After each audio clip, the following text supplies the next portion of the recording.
बिस्मिल्लाहिर्रहमानिर्रहीम। अस्सलामु अलैकुम अज़ीज़ तलबा। कॉस्ट वॉल्यूम प्रॉफिट एनालिसिस के हवाले से हम लोग सीख रहे हैं और आज इंशाल्लाह हम ब्रेक इवन पॉइंट को डिस्कस करेंगे। सबसे पहले तो हम ये देखेंगे कि ब्रेक इवन पॉइंट होता क्या है। Break even point basically sales volume को ज़ाहिर करता है जो हमें लाजमी तौर पर फ़रोख्त करनी है ताकि हम अपनी कॉस्ट को कवर कर सकें। अब इस ब्रेक इवन पॉइंट को हम क्वांटिटी की सूरत में भी प्रेजेंट कर सकते हैं और हम इसे इन सेल्स वैल्यू यानी कि करेंसी की सूरत में भी जाहिर कर सकते हैं। अब जैसा मैं बता चुका हूं कि break even point basically sales volume को जाहिर कर रहा है जहां पर आपकी टोटल रेवेन्यूज़ बराबर हो जाएंगी आपकी टोटल कॉस्ट के। अगर मैं इसे इक्वेशन की सूरत में जाहिर करता हूं तो हम लिख सकते हैं कि ब्रेक इवन पॉइंट जो है वो वहां पर है जहां पर हमारी टोटल रेवेन्यूज़ बराबर हैं हमारी टोटल कॉस्ट के। कॉस्ट के हवाले से हम पहले सीख चुके हैं कि हमारी दो तरह की कॉस्ट होती है, फिक्स्ड कॉस्ट प्लस दूसरी वेरिएबल कॉस्ट होगी, तो ये हमारी टोटल कॉस्ट आ जाएगी।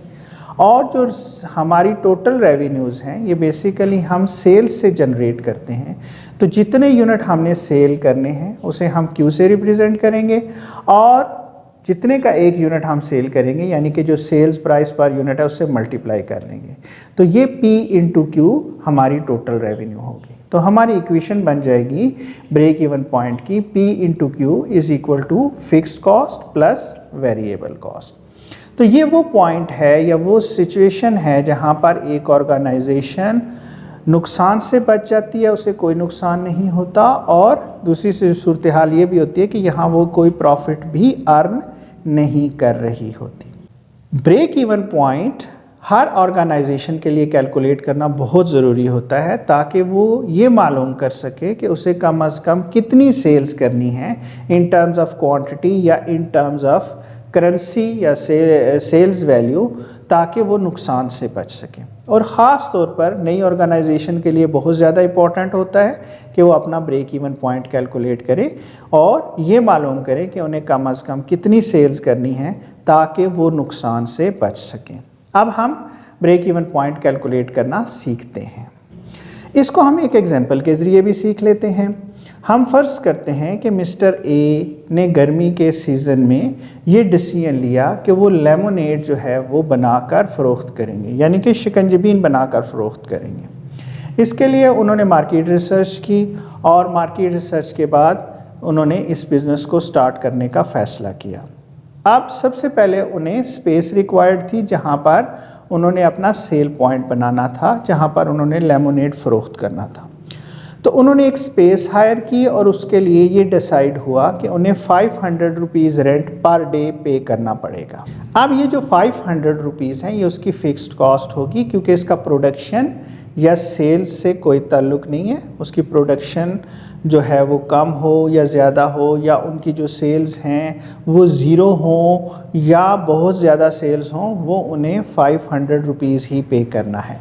लिहाजा ये 500 रुपीज़ जो है फ़िक्स कॉस्ट कंसिडर होगी।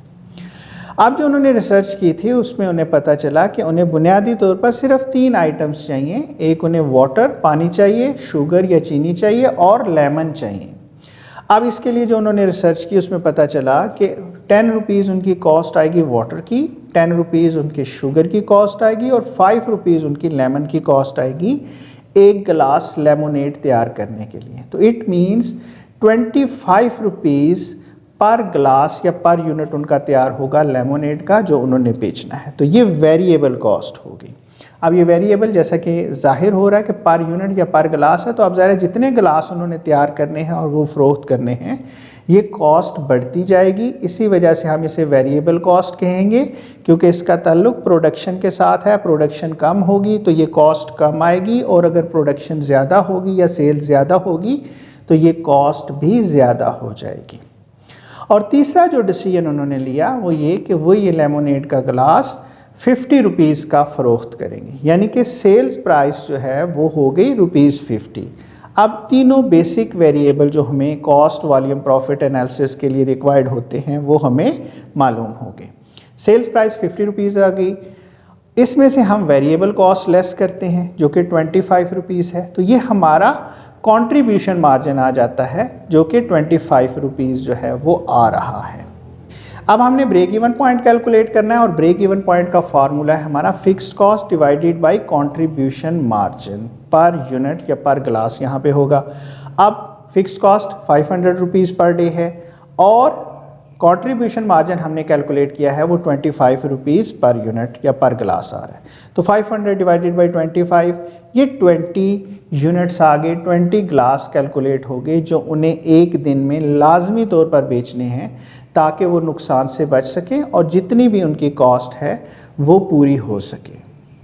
अब इसको हम अगर सेल्स वैल्यू या करेंसी की सूरत में ज़ाहिर करना हो तो हम ब्रेक इवन पॉइंट को किस तरह से ज़ाहिर करेंगे। एक तो सिंपल हम यहीं से जैसे हमने शुरू में सीखा था P इंटू क्यू करके, प्राइस जो है वो लेमोनेड के ग्लास की 50 रुपीज़ है और जो क्वांटिटी हमारी आ रही है वो 20 हमने कैलकुलेट किया है, तो 50 इंटू 20 ये 1000 रुपीज़ की सेल करनी पड़ेगी उसे अपनी कॉस्ट कवर करने के लिए। तो ये ब्रेक इवन पॉइंट कैलकुलेट हो गया इन टर्म्स ऑफ करेंसी या सेल्स वैल्यू। अब इसको हम एक और तरीके से भी कैलकुलेट कर सकते हैं। उसके लिए हमें पहले अपनी कंट्रीब्यूशन मार्जिन रेशो कैलकुलेट करनी होगी और कंट्रीब्यूशन मार्जिन रेशो कैलकुलेट करने के लिए हमारा फार्मूला है contribution margin divided by sales price multiplied by 100।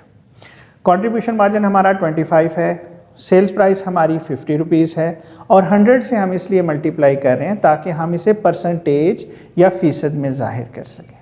तो ये जब हमने इसको सॉल्व किया तो ये 50% आ गई सेल्स प्राइस की, तो हमारा कंट्रीब्यूशन मार्जिन हो गया 50% ऑफ द सेल्स प्राइस, यानी कि जितने की भी हम एक यूनिट सेल करेंगे उसमें से 50% जो भी वैल्यू आएगी वो हमारा कंट्रीब्यूशन मार्जिन है। अब हम ब्रेक इवन पॉइंट कैलकुलेट करते हैं in term of sales value या करेंसी, जिसे हम डॉलर्स या रुपीज़ या दुनिया की किसी भी करेंसी में ज़ाहिर कर सकते हैं। तो अब हम करेंगे अपना फार्मूला इस्तेमाल और फार्मूला है हमारा fixed cost divided by contribution margin ratio. तो फिक्स्ड कॉस्ट हमारी 500 रुपीज़ है पर डे जो हमने रेंट की सूरत में पे करना है और कंट्रीब्यूशन मार्जिन हमने कैलकुलेट जो किया है वो आ रहा है 50%। तो 500 को हम 50% से जब डिवाइड करेंगे तो ये भी ₹1000 आ जाएगी। तो अब हम दोनों तरीक़ों से कंट्रीब्यूशन मार्जिन को रेशो को इस्तेमाल करते हुए अपना break even point in terms of sales value या करेंसी फाइंड आउट कर सकते हैं। तो उम्मीद है कि कंट्रीब्यूशन मार्जिन का जो कैलकुलेशन का तरीकाकार है वो आपको समझ में आ गया होगा।